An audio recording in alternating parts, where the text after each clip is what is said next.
أعوذ بالله من الشيطان الرجيم. بسم الله الرحمن الرحيم. الحمد لله والصلاة والسلام على رسول الله وعلى آله وأصحابه ومن سار على نهجه إلى يوم القيامة، ونسأل الله أن يجعلنا منهم، اللهم آمين. أما بعد، ikuzo nishimwe na undi bikwiriye uretse Allah subhanahu wa ta'ala. Ndasaba Allah yuko yatakinunga Muhammad sallallahu alayhi wa sallam mu bamalaika akanehundagazaho amahoro n'imigisha yunabayo mu rugo n'abasangira ngendo bayo n'abayikurikiye n'abazakomeza kuyikurikira kugeza ku munsi w'imperuka. Saba Allah subhanahu wa ta'ala yuko natwe twese yadushira muri abo ngabo, Allahumma amin. Hanyuma y'ibyo bagaragu ba Allah, dukomeje gusobanura igitabo ibisobanuro by'imisingine cyanditswe na Sheikh Saleh Al-Fawzan Al-Fawzan. Twari tugeze aho Sheikh Saleh Al-Fawzan yari ari gusobanura amagambo y'umwanditsi agira ati wa an yaj'alaka mubarakan aynama kunta, kandi nanone ndasaba Allah subhanahu wa ta'ala ko yakugira umunyamugisha aho uri hose. Hanyuma uyu munsi turi buze kurebera hamwe nanone ikindi gice cya kabiri mu byo Sheikh yakomeje asabira umunyeshuri, aho yagize ati rahimahullah, Allah mugirire muwe, agira ati wa an yaj'alaka mimman idha u'tiya shakar, kandi ndasaba Allah subhanahu wa ta'ala ko yakugira wa wundi iyo ahawe ashimira, kandi ndasaba Allah subhanahu wa ta'ala ko yakugira wa wundi iyo ahawe ashimira. Sheikh ati khilafu alladhi idha u'tiya, wa Allah subhanahu wa ta'ala akugire ikinyuranyo cya wa wundi idha u'tiya iyo ahawe kafara ni'ma, ahakana inema z'Uwiteka Allah subhanahu wa ta'ala, wa batiraha, yarangiza akagira gute, akanibona, akagira ubwibone kuri za nema Allah subhanahu wa ta'ala yamuhaye. Fa inna kathiran minan nas, kubera yuko benshi mu bantu idha u'tu ni'ma, iyo bahawe inema kafaruha, barazihakana, wa ankaruha, bakanazanga, wa sarafuha fi ghairi ta'ati Allahi azza wa jalla, barangiza bakazikoresha mu bitarimo ukumvira Allah subhanahu wa ta'ala. Idhan Sheikh Muhammad ibn Abdul Wahhab yagusabiye duhagira ati wa an yaj'alaka mimman idha u'tiya shakar, ndasaba Allah subhanahu wa ta'ala ko yakugira wa wundi igihe ahawe na Allah subhanahu wa ta'ala amushimira. Wala shaka anna hadha ad-du'a, no gushidikanya ko iyi dua ihambaye. Hanyuma Sheikh Saleh Al-Fawzan Al-Fawzan itavuga ati Allah kugire wa wundi khilafu alladhi idha u'tiya, Allah kugira ikinyuranyo cya wa wundi yahawe kafara ni'ma, ahakana inema, wa batiraha, yarangiza kanibona akagira ubwibone kuri izi nema akaziha agaciro gake. Tukiri ahangaha ku jambo ashukuru ryaje ahangaha, wa wundi iyo ahawe ashimira, turabanza tuvuge kuri shurut cyangwa se kondisiyo zo kugira ngo ushimira inema iyo ayishimiye byitwe ukuyishimira. Kubera ko iri jambo ashukuru ni a'am, riragutse kurusha ijambo tuvuga ngo alhamdu. Alhamdu rivugwa ku rurimi, nkavuga ngo alhamdulillah. Naho iyo mvuze ngo ashukuru, iri jambo ryo ni rusange nk'uko tugiye kubibona. Kugira ngo umuntu yitwe ko ashimiye Allah subhanahu wa ta'ala, rero agomba kuba yujuje ibintu bitatu. Icya mbere al-i'tirafu bin-ni'ma, nuko yemera iyo nema, akemera ko iyo nema yayihawe n'Uwiteka Allah subhanahu wa ta'ala batinan, mu mutima we mu mutima we akaba harimo ko iyi nema agiye gushimira Allah subhanahu wa ta'ala minhu subhana, yavuye kwa Allah subhanahu wa ta'ala. Icyo ni ikintu cya mbere. Naho iyo mu mutima wawe harimo ko ibingibi ninjye wabikoze, mfite ubwenge, ndi umuhanga, ngize gute, icyo gihe ugushimira Allah subhanahu wa ta'ala kuba ari ukwiyerurutsa. Icyo ni icya mbere. Allah subhanahu wa ta'ala yavuze ngo iki muri Qur'ani? Allah yaravuze ati wa ma bikum min ni'matin famin Allah, ingabire mufite, nema mufite, famin Allah, zavuye kwa Allah subhanahu wa ta'ala. Fayajibu ala kulli mu'minin, ni ngombwa kuri buri mwemeramana ko yemera za nema, akanemera ko izi nema zaturutse kwande, kwa Allah subhanahu wa ta'ala. Kondisiyo ya kabiri atahaduthu biha zahiran, ni ukuba wazivuga mu buryo bugaragara. None byari mu mutima ko iyi nema wayihawe n'Uwiteka Allah subhanahu wa ta'ala, nono atahaddathu biha no kuyivuga. Ibi bivahe? Allah subhanahu wa ta'ala yaravuze ngo wa amma bi ni'mati rabbika fahaddith, ko inema Allah subhanahu wa ta'ala yaguhaye fahaddith, uje uziganiraho uzivuge. Tayib, ni gute baganira ku nema za Allah subhanahu wa ta'ala? Allah yaguhaye neema, ni gute uyiganiraho? Tayib, iyo umuntu aje akavuga ngo njye ndarenze, reba ariko inzu nubatse, reba abana nabyaye, njyewe uzi ubwenge mfite ubwenge, ibi bintu byose nabigezeho kubera ubwenge. Hadha yatahaddathu an mal, ani neema, ari kuvuga ku neema, ariko se yaba yujuje ibisabwa? Nitureba neza arimo arakurura yishira, yerekana ko ibyo yabonye byose ni kubwe, ntago ari kubwande, ntago ari kubwa Allah subhanahu wa ta'ala. Naho umuntu uvuga inema za Allah subhanahu wa ta'ala mu buryo nyabwo akwiye kuvuga gutya: Allah yamaye inema y'ibi ngibi, yangabiye ibi ngibi, ibi byose nabikuye kwa Allah. Allah yamaye urubyaro, alhamdulillah. Allah yamaye iki? Yamaye urubyaro. Allah subhanahu wa ta'ala yamaye inzu. Intumwa y'Imana sallallahu alayhi wa sallam yaravuze ngo ajaban li amri almu'min, ntangazwa n'imibereho y'umwemeramana, na amrahu kullahu lahu khair, imibereho y'umwemeramana kuri we aba ari byiza, ibintu byose bimubaho kuri we. Arangira aravuga ngo walaysa dhalika li ahadin illa lilmu'min, ibyo nta wundi ushobora kubisangaho uretse umwemeramana. In asabathu khair, yagezweho n'ibyiza, Allah mugabiye ibyiza, shakar, yishimira Allah subhanahu wa ta'ala, fakana khairan lah, ibyo bikaba ari byiza kuri we.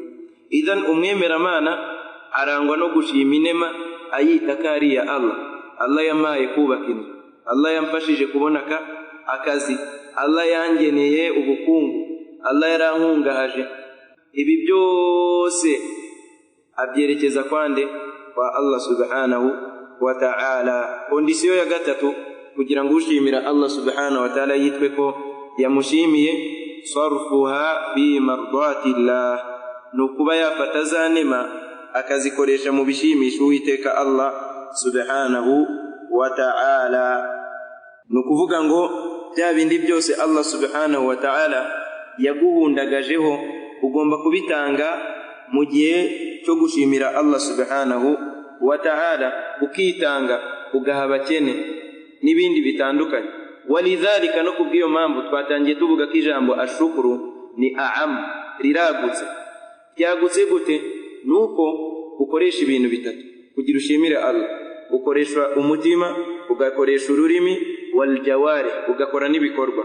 Kuba washimira Allah subhanahu wa ta'ala ku nema yaguhaye, aba yayiguhaye, yani inema ufite Allah subhanahu wa ta'ala niwe wayiguhaye. Icya kabiri no kumushimira ni inema, kubera ko ntago ari buri muntu wese ushimira Allah subhanahu wa ta'ala. Niyo mpamvu intumwa y'Imana sallallahu alayhi wa sallam yabwiye umusahaba bita Mu'adh, aramubwira ngo iyo Mu'adhi, la tada'anna dubura kulli salatin an taqul, uramenye ntuzareke kuri buri mpera y'isala kuvuga uti Allahumma a'inni ala dhikrika, mana nera inkunga nge nkwibuka, wa ala shukrika, ndetse nge nagushimira. Iki ngiki ni intumwa y'Imana sallallahu alayhi wa sallam yagishize muri iyi dua. Ujye usaba Allah subhanahu wa ta'ala gutera inkunga, ala shukrika, kuba washimira Allah. Allahumma a'inni ala dhikrika wa shukrika, arangije ati wa husni ibadatika, ndetse nge nakora ibikorwa byawe neza. Iyi dua iri muri min jawami'i kalimi nabi sallallahu alayhi wa sallam, iri mu magambo y'intumwa y'Imana sallallahu alayhi wa sallam rusange, ariko arimo buri kimwe cyose umugaragu wa Allah subhanahu wa ta'ala akeneye, ndetse irimo na buri kimwe cyose kizanezeza umuntu hano kuri isi no ku munsi w'imperuka. Kubera yuko abantu iyo Allah subhanahu wa ta'ala bahaye ntago bagira ridwa, ntago bishimira ibyo Allah subhanahu wa ta'ala yabahaye. Ibn Mas'ud radiyallahu anhu yaravuze ngo warda bima qasama Allah lak, ujye unezezwa n'ibyo Allah yaguhaye, unyurwe nabyo. Takun aghna an-nas, uzaba uri umukungu mu bantu. Ujye unyurwa n'ibyo Allah subhanahu wa ta'ala yakugeneye, uzaba uri umukungu mu bantu. Nanone uwo bita Ali ibn Abi Talib radiyallahu anhu avuga kuri definisiyo cyangwa se ibisobanuro bya takwa mu byo yaravuze ati wal qana'atu bil qalil, no kunyurwa na duke. Hanyuma nkuko turi buze kubibona nuko ibintu bitatu musannif ari buze kudusabira, uyu mwanditsi w'iki gitabo ari buze kudusabira, nuko ari ryo hame ry'umunezero. Kubera iki? Al-Hasan al-Basri ageze kuri aya, nanone aya magambo yavuze aya magambo akomoka ku musahaba, ageze kuri aya ivuga ngo falanuhayyannahu hayatan tayyiba, tuzamubeshaho ubuzima bwiza. Yaravuze ngo hayatan tayyiba, ubuzima bwiza ni al-qana'a, nukunyurwa. Kubera ko umuntu utanyurwa ntagashobora kunezerwa abadan. Idhan al-qana'a, ukunyurwa n'ibyo Allah subhanahu wa ta'ala yakugeneye, niwo munezero w'umuntu. Hanyuma kandi nanone buri wese ushimira Allah subhanahu wa ta'ala cyangwa ushimira uwamuhaye, nuko aba yashimishijwe n'ibyo yamuhaye. Naho iyo atashimishijwe nabyo la yashkur. Idhan tugomba kuba twujuje ibintu bitatu: gushimira Allah subhanahu wa ta'ala ku mutima, tubyemera ko Allah ari we waduhaye inema, ndetse no kuvuga ku rurimi ibyo ngibyo tuvuga ko Allah ari we wabiduhaye, ndetse no gukora ibikorwa. Idhan iyo umuntu ari kugaragira Allah subhanahu wa ta'ala, harimo kumuha agaciro ndetse no kumushimira kuri za ngingo yamuhaye. Hanyuma nanone ibyo nabyo ni indi nema kuba uri gushimira Allah subhanahu wa ta'ala. Wakadhalika Allah iyo yaguhaye umutungo, gufata muri wa mutungo ugatanga, nabwo ni ugushimira Allah subhanahu wa ta'ala. Wakadhalika iyo Allah yaguhaye imbaraga ukazikoresha ufasha abantu, ibyo ngibyo nabyo biri mu gushimira ya nema Allah subhanahu wa ta'ala yaguhaye. Binyuranye na ba bandi Sheikh atubwiye bahakana inema. Allah aravuga muri surati Nahl ati ya'rifuna ni'matallah thumma yunkirunaha, bazi nema za Allah subhanahu wa ta'ala ariko barazihakana. Nanone Allah yaravuze ngo wa qalilun min ibadi ash-shakur, ni bakeya mu bagaragu banjye banshimira, ni bakeya mu bagaragu banjye banshimira. Idhan twagakwiye gushimira Allah subhanahu wa ta'ala fi kulli saghirin wa kabir, kuri buri gato na kanini. Nanone nyuma y'iswala nitukibagirwa iyi dua, Allahumma a'inni ala dhikrika, mana neri inkunga nge nkwibuka, wa shukrika, nge nagushimira, ndetse wa husni ibadatika, nge nagira gute, nge nakora ibikorwa bitunganye byiza, mugaragire neza. Sheikh rero aravuga ngo fa inna kathira minan nas, benshi mu bantu idha u'tu ni'ma, iyo bahawe inema, kafaruha, barayakana. Allati wa qalilun min ibadi ash-shakur, ni bake mu bagaragu banjye bagira gute, banshimira. Nanone Allah subhanahu wa ta'ala nkuko tumaze kubyona yaravuze ngo ya'rifuna ni'matallah, bazi nema za Allah subhanahu wa ta'ala, thumma yunkirunaha, ariko barazihakana. Nanone Allah subhanahu wa ta'ala yavuze ngo washkuruli wala takfurun, muzananshimire muramenye nimuzamakane. No mu guhakana Allah subhanahu wa ta'ala harimo guhakana ibikorwa bye subhanahu. Mu kwemera Allah subhanahu wa ta'ala harimo kwemera ibikorwa bye, hari utanga amafunguro, ari we uduha imibereho. Allah subhanahu wa ta'ala ari we ugira gute, ugenga buri kimwe cyose. Ibi ngibi biri mu gushimira mu guhakana Allah igihe ibyo bintu bihakanye. Iyo hakanye ibikorwa bya Allah biri mu guhakana Allah subhanahu wa ta'ala. Nanone kubyemera ni inzira ikomeza ikakugeza no kumenya ko ari we wenyine ukwiye kugaragirwa, nkuko tuzabibona. Arakomeza agira ati wa ankaruha, bakananga bya bindi Allah subhanahu wa ta'ala yabahaye, wa sarafuha fi ghairi ta'ati Allah, bakanabikoresha mu bitarimo ukumvira Allah subhanahu wa ta'ala. Wa fasarat sababan li shaqawatihim, ngo ibyo bakoze bikaba impamvu yo kuba bagira gute, baba abagaragu babi bagomera Uwiteka Allah subhanahu wa ta'ala. Amma man yashkur, naho wa wundi ushimira Allah subhanahu wa ta'ala, fa inna Allah yuzidu, Allah aramwongerera. Muzarebe n'ubusanzwe iyo ushimiye umuntu urakoze cyane, Allah kongerera, subiza ukuye, jazakallahu khaira. Iryo jambo umubwiye rituma n'igihe kindi uzagaruka kumusaba yagira gute, yaguha. Idhan Allah subhanahu wa ta'ala we birarenze. Allah aravuga muri Qur'ani muri surati Ibrahim ati wa idh ta'adhana rabbukum, ngo mwibuke ubwo Allah subhanahu wa ta'ala yabamenyeshaga babwira ati la in shakartum, nimuramuka munshimiye la azidannakum, zabongerera. Idhan man arada ziyada, wa undushaka ko Allah subhanahu wa ta'ala amwongerera, yashkuru ni'matallah, ashimira inema z'Uwiteka Allah subhanahu wa ta'ala. Sheikhati wallahu jalla wa ala, na Allah jalla wa ala yuzidu shakirin, yongerera babandi bashimira min fadlihi, mu ngabireze, wa ihsanihi, ndetse n'ibyiza bye. Fa idha aradta almazida min an-ni'am, igihe ushaka inema nyinshi cyane, fashkurillaha azza wa jalla, ujye ushimira Allah subhanahu wa ta'ala. Wa idha aradta zawala an-ni'am, naho nushaka ko inema Allah subhanahu wa ta'ala zikwambura kazikukuraho, fakfurha, uzazihakane. Idhan dukwiye gushimira Allah subhanahu wa ta'ala muri buri gato na kanini. Nanone musiba yakubayeho ntabwo ibisobanuye ko buri kimwe cyose cyiza Allah yakugeneye cyakuvuyeho.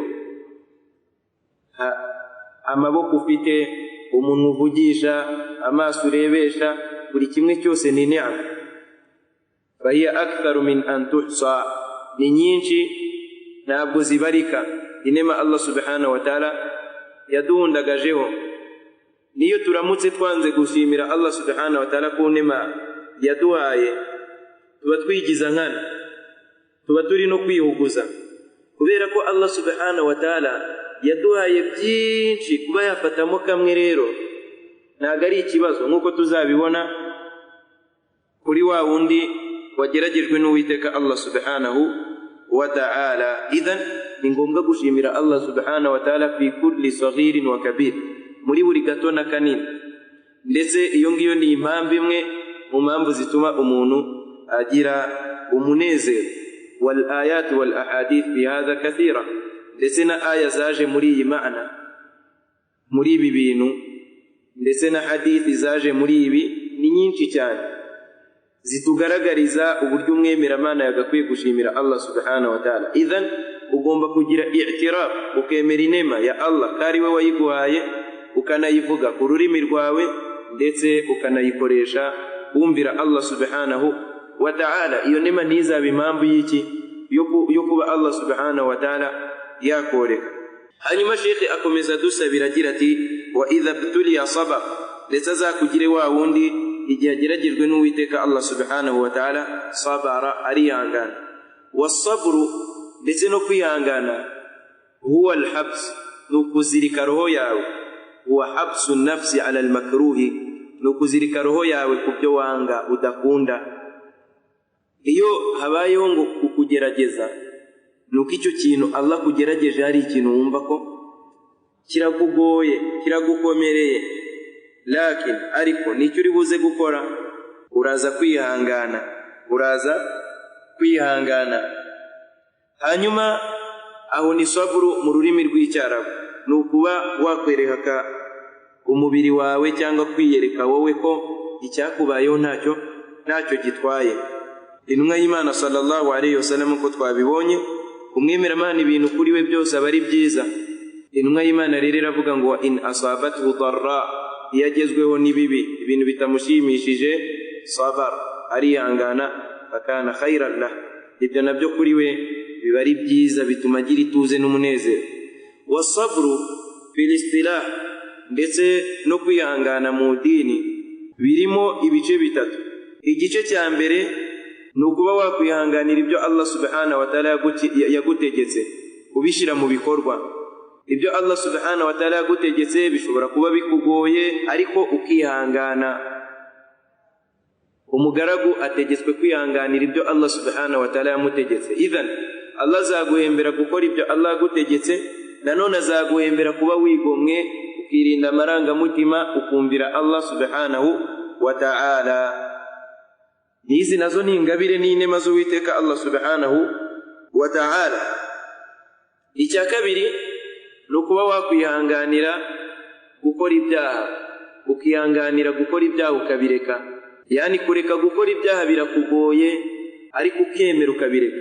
Wa amma man khafa maqama rabbih, naho wa wundi uzatinya igihagararo cy'Uwiteka Allah subhanahu wa ta'ala, wa naha an-nafsa 'anil hawa, akabuza roho ye amaranga mutima, fa innal jannata hiya al-ma'wa, ijuru nibwo bugarukiro bwe, nibwo buruhukiro bwe. Naho wa wundi uzagendera ku maranga mutima we ye akayakurikira, umuriro niryo ruhukiro rye, niho azaruhukira yawmul qiyamah wal iyadhu billah. Saba Allah ko yabiturinda. Idhan ugomba kwirinda amaranga mutima ukagaragira Allah subhanahu wa ta'ala, ukamenya ko Allah kubujije iki ukakireka kubera Allah ukanabyihanganira, wakadhalika icyo Allah yagutegetse ukihangana. Ibi bintu bibiri dukwiye kubyihanganiramo. Innama yuwaffa as-sabiruna ajrahum bighayri hisab. Allah aravuga ngo azahemba babandi bihanganye ibihembo bitarimo ukubarurirwa. Hanyuma igice cya gatatu ni ukwihanganira ibigeragezo bya Allah subhanahu wa ta'ala bisanzwe, uburwayi, ibihombo n'ibindi. No kwihanganira ibigeragezo bya Allah subhanahu wa ta'ala birimo ibice bibiri. Igice cya mbere ni ukwihanganira ibyo umugaragu adafitemo amahitamo n'ubushobozi. Igice cya kabiri ni ukwihanganira ibyo umugaragu afitemo amahitamo n'ubushobozi.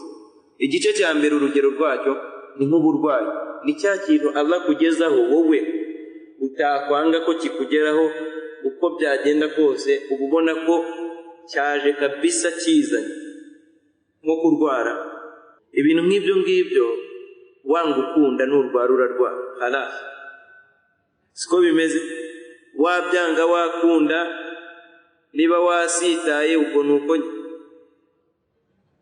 Ibyo bintu iyo bikubayeho cyangwa gupfusha n'ibindi nk'ibyo ngibyo, Allah ati wabashiri sabirin, geze inkuru kuri babandi bihangana. Alladhina idha asabatuhum musiba, babandi igihe bagezweho n'imisiba n'ibigeragezo nk'ibi ngibi, qalu inna lillahi wa inna ilayhi raji'un, bavuga bati turaba Allah, bimana bahita bibuka ko Allah niwe wabaremye ubwabo, wa inna ilayhi raji'un, kandi ni nawe tuzasubira kwa Allah subhanahu wa ta'ala.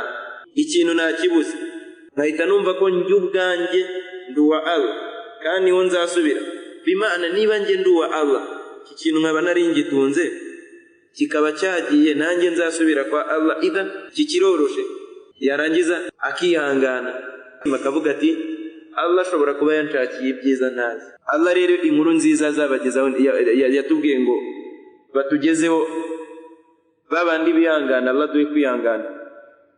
Niyihe? Ngo ulaika alaihim salawatu min rabbihim, abo nibo Allah avuga ibigwi mu juru.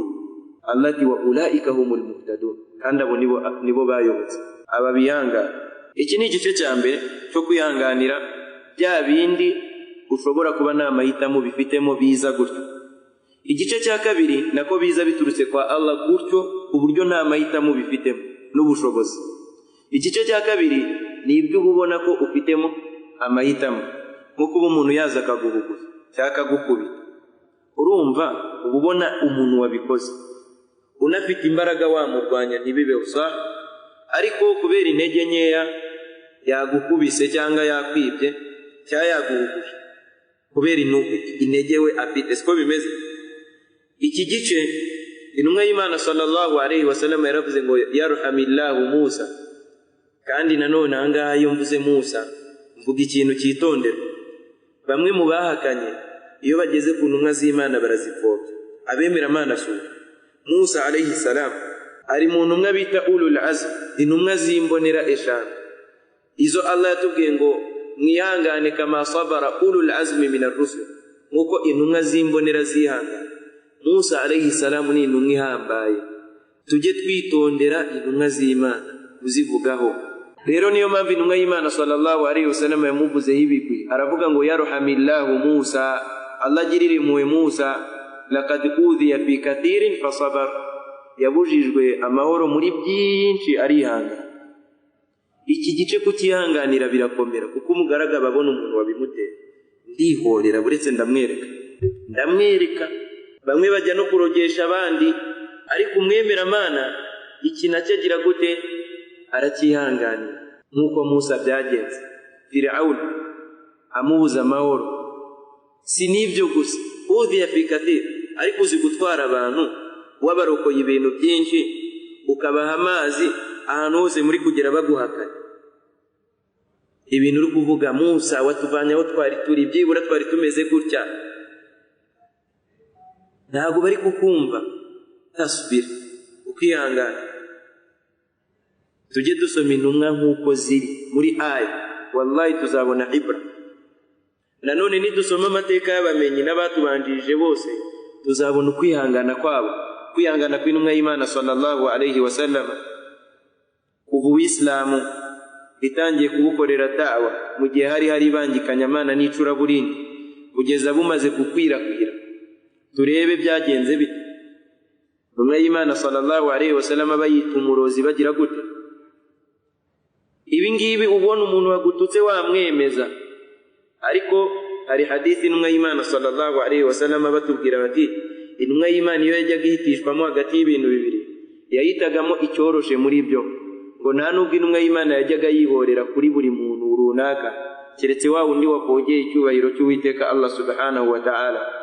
Icyo gihe wo yarababaraga karakara.